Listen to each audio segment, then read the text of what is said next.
We're looking at Endecha by Francisco Tárrega. There's this other variation, Oremos. This is going to be primarily on Endecha. Not too much in terms of lines of music, but quite a bit of movement, right? So he actually starts you right off the bat on, well, you're sliding up to a D, and then you're on the second string. And then you slide back, so you're in 7th position. Make a bar in the 7th, right? And then he has you go to 5th position, right? I would do what is called a hinge bar right there for that A. Right, so B flat, E, and D, right? And then your pinky is going to slide up on the 2nd string. And then your B flat is right here on the 8th fret.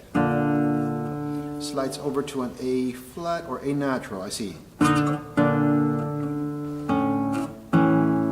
No, A natural, yeah.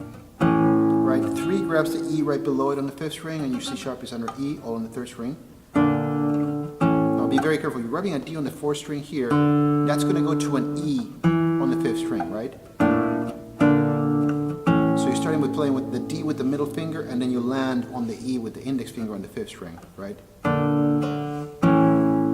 Right, and he has you do this on the 7th position. You're going to slide 1 and 2 over, and you play the 1st string open together with that chord, right?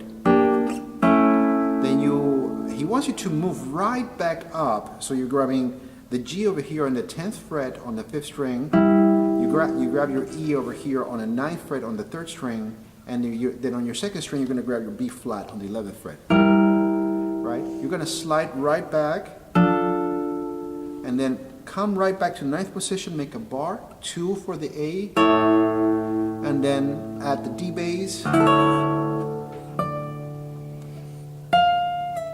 right, and then you're back on 7th position. He has the A and the C, so I guess that you could, and he has you, oh I see, the C natural, so,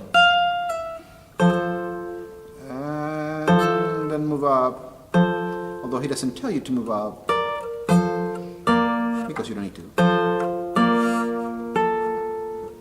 Right, it's on the bar, and then he has you play your C, probably up here. He's giving you no position, so it's very tricky too. B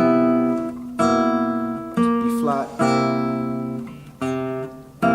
Maybe he wants this. It's hard to tell. I think maybe yes. Yeah, so just play it on 1st position. 2, so that you can grab your 1 on the 3rd string, and then your 4th finger grabs the G, and then 2 grabs the B flat, and then you have B flat and C sharp, as well as a G,